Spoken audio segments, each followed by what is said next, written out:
Dag luisteraar. Mijn nijverhooltje heet een koffer in nood. Een hond. Wat een oponthoudje en wat een drokte. Zal er wat te doen wezen? Dat wordt hem niet vandaag, heb ik het idee. Klapt hij laptop nou maar dichten. Wie zou een stevig uit de auto en dit gaan we het restaurant in voor een kop koffie. Ik vertraat niks naar de roel. Schiet net nou ik een belangrijke afspraak heb. Even dit. Zal ik afbelden en zeggen dat we niet komen kunnen? Kaapman, moest die even bedoelen. Maar zijn wat een polities. Geef me dat dinges.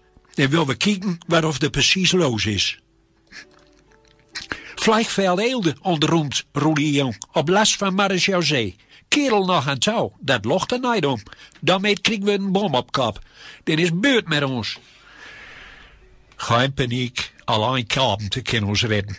Ha, door zei ik een stevig mijn slee. Oh nee, ach kerel, doet dat niet zo. Ik ga die niet zijn. Du bist al hou mol van de wiezenheid, op biesterbonen. Gewoon aansloot met de riegen. Wie komt vanzelf aan de beurt. De dood is geduldig, of schoon. Die kop koffie van de gouden en roel, vindt niet? Het komt wel oordig dichtbij, hoor, die rommel en rotzooi, meen ik. Is een achterloten koffer aantroffen en door hem wordt Vliegveld onderroemd. Zo, man, mensen lopen er allemaal in grote boog om touw. Waarom touw, joh? Om die gevoelige koffer natuurlijk. Wat trils je? Grijms koffie op die broek. Knips dan maar eens Noordijf, zo te zijn. Zo kist hij niet onder de meesten verteunen, hoor. Ik zal eerst maar een nieuwe broek aantrekken, gewoon als ik die was. Het is een Zweden, barrel op die bovenbeinen door bij die kruis. Hou maar op, even met die vinger erover ingeleden, dat helpt geen spier. Maar als die kerel eens lopen zijn door, Roel. Volgens mij hadden de boksen vol. Hij knipt konwang zo krampachtig bij mekaar. En dan moest die kop van hem zijn. Net uitscheten grauw aarde. Als het op zo'n leunen en steun moest in geval van nood, de kist beter direct inpakken en voortwezen. Ach, meesten ben allemaal benauwd, jong. Kist niet begrijpen, haar hele dagschema in toezen. En dat door een koffer. Het is toch wat, of niet, hè? Roel, wat is er mee? Bist u niet bang? Een heel klein beetje maar, misschien. Ach, wie moet ons bedappen? We kunnen toch niks uitrichten met ons beiden.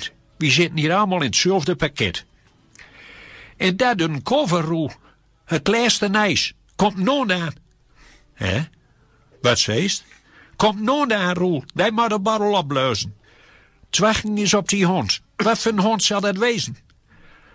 Een speurhond natuurlijk.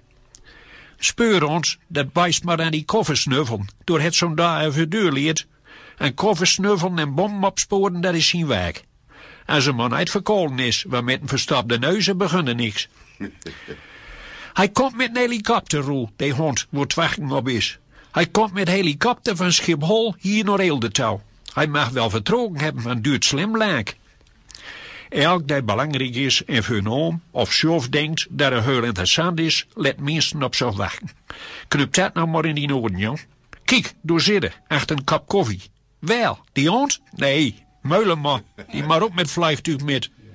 Kom, wie neemt nog een bakkie. Koffie heeft een gooie uitwerking op nerveuze trillemintjes en brengt troost en rust in onzekere tijden.